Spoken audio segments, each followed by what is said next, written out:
פרשה בארבע, אקטואליה בפרשת השבוע, עם הרב אהרון לוי. שלום לכם.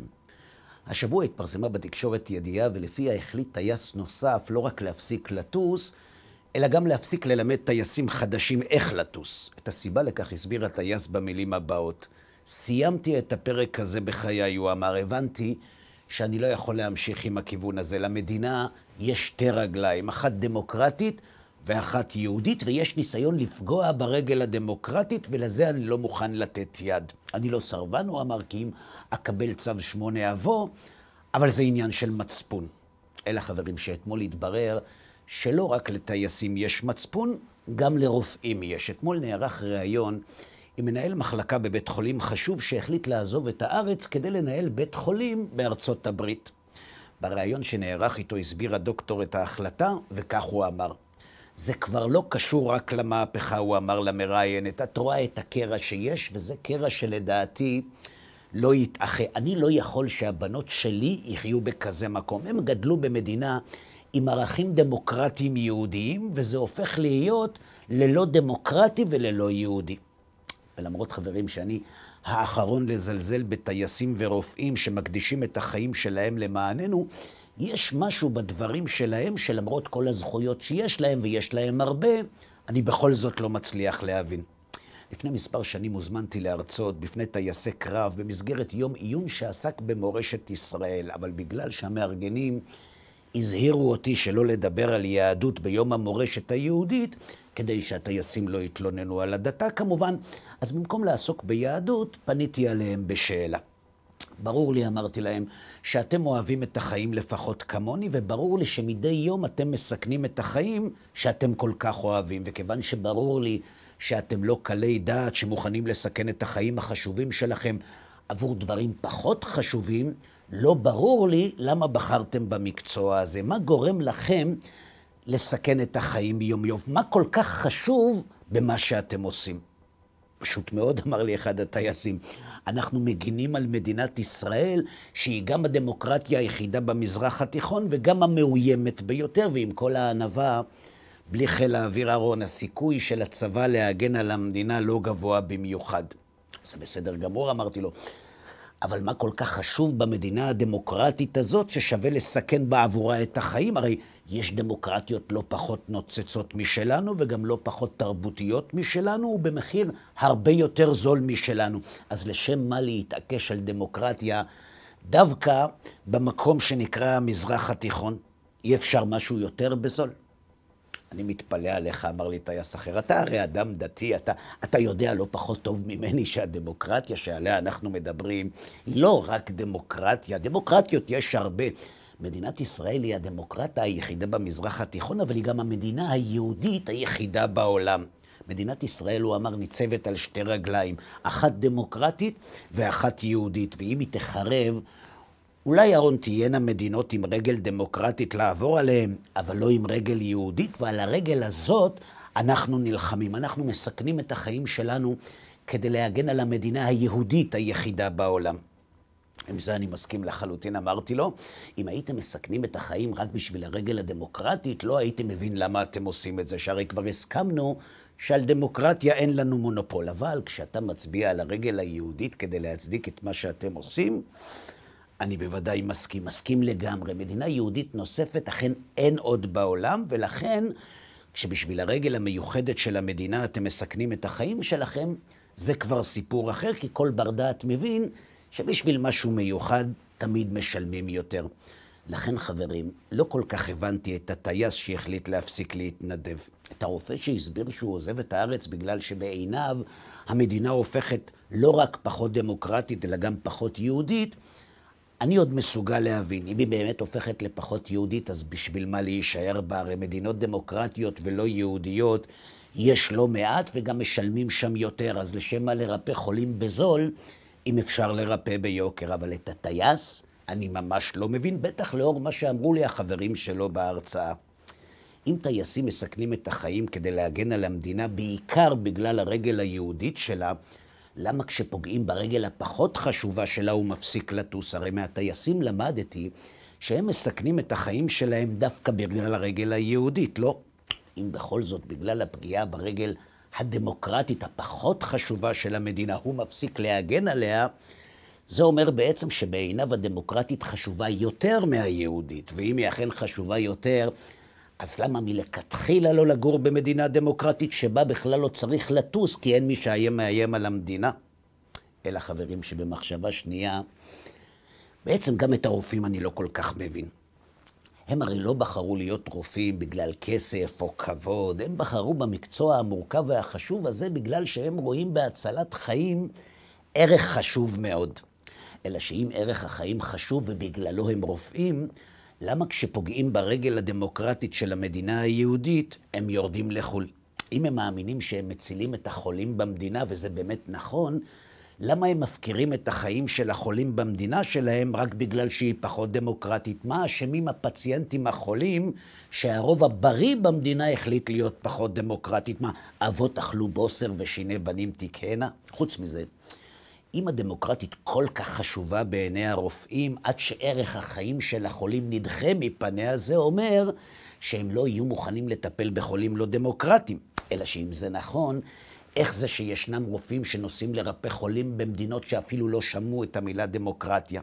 אם הדמוקרטיה כל כך חשובה, שהחיים של בני עמם החולים חשובים פחות, למה בשנת 2015 דרשה ההסתדרות הרפואית לבטל את הנוהל שנהוג באירוע רב נפגעים שלפיו עניי עירך קודמים, ולכן יש לטפל בפצועי הפיגוע לפני הטיפול במחבל, למרות שפציעתו חמורה יותר, ובמקום זאת דורשת ההסתדרות הרפואית לטפל בנפגעים ללא משוא פנים ועל פי חומרת הפגיעה בלבד, גם אם הנפגע החמור הוא המחבל שביצע את הפיגוע. למה רופאים שבשם שבועת הרופא נאבקו להעניק טיפול שוויוני למחבלים שמעולם לא ישבו עם הדמוקרטיה לשיחה, אפילו כדי לא להסכים איתה, משאירים כעת את המטופלים שזקוקים להם ויורדים לחול רק בגלל שהמדינה פחות דמוקרטית, וזה בלי לקחת בחשבון את שבועת הרופא? הרי הדברים קל וחומר. אם חיי מחבלים שאינם דמוקרטיים כלל חשובים מספיק כדי להעניק להם טיפול, חייהם של חולים חצי דמוקרטיים לא כל שכן. תסבירו לי איך טייסים שמתגאים בכך שהם מגנים על אזרחי המדינה ושבלעדיהם אי אפשר לנצח מלחמות, מרשים לעצמם פתאום להפסיק לטוץ ולסכן את אזרחי המדינה עם הרגל היהודית היחידה בעולם, רק בגלל שפגעו למדינה ברגל הדמוקרטית, למרות שגם לדעתם היא הרגל הפחות חשובה. איך אנשים חכמים מסוגלים לסתור את הטיעונים שלהם בלי להניד עפעף? איך הם מצליחים לעצב את הערכים שהם מאמינים בהם בגמישות רבה כל כך? הם הרי לא טיפשים, הם טייסים, הם רופאים. ובכן חברים, מסתבר שיש לשאלות האלה תשובה, והיא מופיעה בפרשת השבוע. בפרשת עקב, משה רבנו מלמד את בני ישראל כיצד יראו החיים שלהם אם הם ישמרו את מצוות השם, שנאמר, והיה עקב תשמעון את המשפטים האלה ושמרתם ועשיתם אותם, ושמר השם אלוהיך לך את הברית ואת החסד אשר נשבע לאבותיך. ועל המילים והיה עקב תשמעון כותב רש"י, והיה עקב תשמעון, עם המצוות קלות שאדם דש בעקביו תשמעון. כלומר, אם תשמרו, אומר רש"י, לא רק את המצוות החמורות, אלא אפילו אם תשמרו את המצוות הקלות שאדם נוטה שלא להיזהר בהם, גם אז תזכו לשכר. אלא חברים שכאן עולות כמה שאלות. א', מי יודע מהם מצוות קלות? ב', למה רק עבור מצוות קלות הקדוש ברוך הוא שומר את הברית ואת החסד? ומהם מצוות חמורות? מה, עליהם אין שכר? וחוץ מזה, למה כתוב רק והיה עקב תשמעון אל המשפטים? למה לא נכתב ושמרת את המצווה ואת החוקים ואת המשפטים, כמו שנאמר בפסוק הקודם? למה מצוות שהם משפטים שיש בהם טעם ואדם מבין את התועלת שבהם, כמו כיבוד הורים והשבת עבודה, למה הם נקראות מצוות שהאדם דש בעקביו ונוטה לזלזל בהם? מה, מצוות שהשכל מבין האדם נוטה לזלזל בהם? והתשובה פשוטה. בפסוקים האלה משה רבנו מלמד את בני ישראל שאין הבדל בין חוקים למשפטים, ושאין הבדל בין שעטנז לכיבוד הורים, ושאין הבדל בין מצוות שאנחנו מבינים את התועלת שבהם לאלו שלא. ובעיקר שאת שתיהם צריך לקיים לא בגלל השכל האנושי, אלא בגלל ציווי השם. אצל אנשים שמקיימים מצוות רק בגלל שהם מבינים בשכל שלהם את הטעם שלהם מלמד משה, עלולה להופיע תופעת לוואי של הפיכת מצוות חמורות לקלות, וזאת למרות שהשכל מבין למה הן חמורות. לכן כתב רש"י שאלו מצוות קלות שהאדם דש בעקביו כדי ללמד, שכשהשכל הוא הבסיס לקיום המצוות, אדם עלול להפוך מצוות חמורות לקלות כדי ללמד, שאם מקיימים מצוות רק בגלל השכל, אפשר להגיע לזלזול במצוות חשובות כמו קדושת החיים ובשם השכל, כדי להזכיר שאם השכל הוא זה שמחליט מה מקיימים ומה לא, אפשר להגיע למצב שמצד אחד מטפלים באויבים, ומצד שני נוטשים אוהבים, שמצד אחד מטפלים במחבלים, ומצד שני זונחים את הטיפול באחים, שמצד אחד טייסים מסוגלים להגן על הרגל היהודית כדי שהמדינה לא תתמוטט, ומצד שני נותנים לה להתמוטט רק כי השכל החליט שהרגל הפחות חשובה נפגעה. לכן משה מזכיר בפסוק רק את המשפטים ולא את החוקים. כי אם יש הבדל בין חוקים למשפטים, זה אומר שהשכל הוא זה שקובע, וכשהוא קובע, מגיעים למצב שבו מצוות חמורות הופכות לקלות, ואז דשים אותם בעקב. ולכן מזכיר משה דווקא את המשפטים, כדי ללמד שכשנזהרים במצוות שהשכל מבין, אבל לא בגלל שהשכל מבין, אלא בגלל שהשם ציווה, הסיכוי שנהפוך מצוות חמורות לקלות נמוך יותר, וכשזה קורה, אין מצוות קלות, וכשאין מצוות קלות, לא דשים אותם בעקב, וכשלא דשים אותם בעקב, השם שומר לנו את הברית ואת החסד. בפרשת השבוע, משה רבנו מלמד את בני ישראל, שאם יש אנשים חכמים שמסוגלים להקם את הערכים שלהם ולסתור אותם, זה בגלל שיש להם שכל שמעצב להם את הערכים. שזה בגלל שהם מחויבים לערכים שלהם רק מפני שהם מבינים אותם. בפרשת השבוע משה מלמד שכשהשכל משמש בסיס לערכים ולא ציווי השם, אדם מסוגל להפוך מצוות חמורות לקלות ולדוש חיי אדם בעקביו ועוד בשם המוסר. לכן, לפני שבני ישראל נכנסים לארץ ומקימים מדינה, משה רבנו מלמד אותם שבלי יהודית שמבוססת על ציווי השם ולא על השכל, אין ערך לדמוקרטית, ושלידיה הדמוקרטית ניתנת לפרשנות כל כך עקומה, שבשמה אנשים מוכנים לסכן חייהם של אחרים, למרות שאת כל הקריירה שלהם הם עשו בגלל שהגנו עליהם. ועוד נקודה לסיום.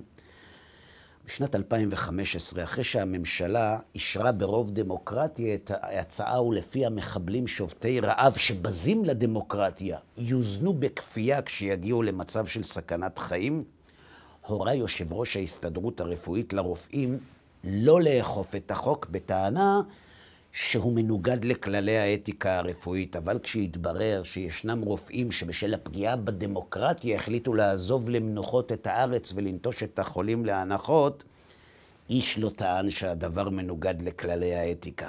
למה? כי כשערכים מבוססים על השכל שמבוסס על הרצון, אנחנו קודם כל צודקים ורק אחר כך חושבים למה. שבת שלום. פרשה ב4, אקטואליה בפרשת השבוע, עם הרב אהרון לוי.